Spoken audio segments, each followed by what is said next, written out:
Okay, now that we've decided what the texture and consistency of the food is and how to put the chicken in a little chicken straitjacket, the next thing to talk about is our supplies. So you want to get a catheter tube. I got this from my vet's office. It's a size 18. And we want to make sure that tube is larger than the size of the opening to her trachea so that we can't accidentally put it down the wrong hole. I'll give you a few more safeguards to make sure we don't asphyxiate her as well, but that's the first step. Make sure you get a large enough size. So hopefully your vet can help you look at the size of the trachea and make the right decision for which bird you have and how big your bird is.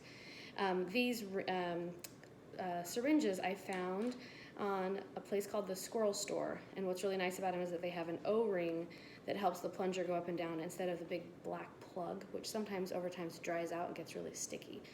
So the squirrelstore.com, I found these to be really useful, and they seem to glide a little bit easier.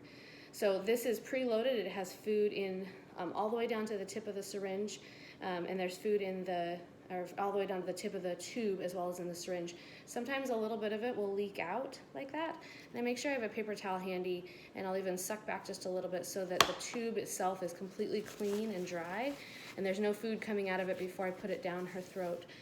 So again, if in case it goes down the wrong pipe or if it gets close to that, I'm not putting any food near her airway. Chickens don't have a diaphragm, so you don't ever want to hold them upside down because they can't breathe upside down. They also don't have an epiglottis like we do, so they have no way of closing off their airway from where they swallow. We can breathe out of our nose, but we can't breathe and swallow at the same time, and there's a reason for that. So anyway, protecting their airway is really important. So you always want to keep them in an upright position. Keep her upright and even tip her chin up, because when their chin is tipped up, it does partially close off their airway, which then makes their stomach accessible, but not their airway. So I'm going to put this little, I'm going to tuck this under here so that I have good control over my syringe and my tube. And then here's what we're going to do. So I'm going to aim, so chicken's crop is on their right-hand side. And so I'm going to feel for her crop, but I'm going to angle this tube down the right side of her beak.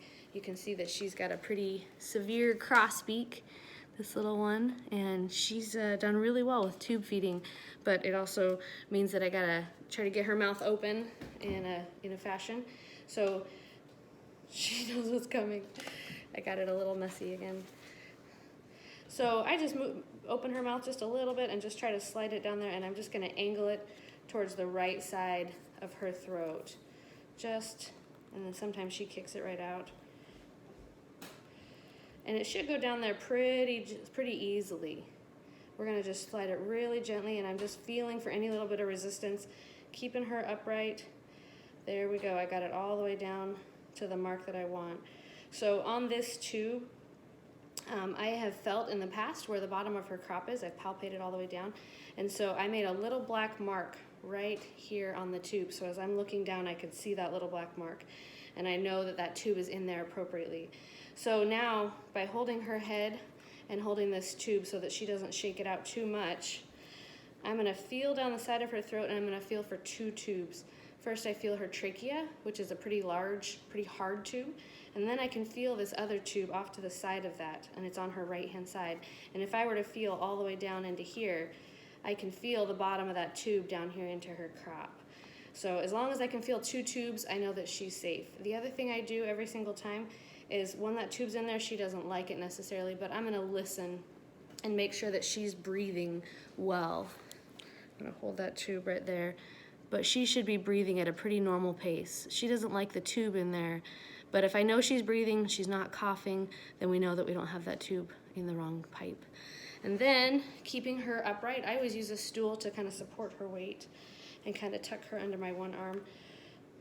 And then this one, you can try to syringe it with your hands, but occasionally I've had this blow off from the tube and make a giant mess everywhere. So I've learned to hold it down here, and then I brace that syringe against my body like this. She's kicking it a little bit. Whenever she thrashes, I just wait till she's calm again to give her any more. But I keep her upright, and I keep my eyes looking right at her, so that if she thrashes at any point, I just stop and wait. Let's see if I can get a better angle. She kicked that tube out a little bit, so I'm just gonna put it back down again. You could even use your knee. But I'm gonna go real slowly, and I'm just watching for her to be calm about it, for her to be okay. I got a little bit of a resistance there. Again, you wanna keep hold of that tube so that it doesn't fly off from the syringe. And there we go, we got all that out of there. And then I pull that tube out pretty quick and just straight vertical. Again, you want that consistency to be thick enough that if there is any little drips that come out of here, they're not dripping back down their throat.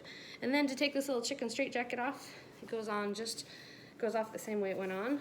I just untuck her tail and then put my hand right underneath her belly. And it comes off just as easily, just like that. And there she is. And I can feel that she's got some food in her crop, and she's a happy girl. She's gonna go enjoy a day in the sun.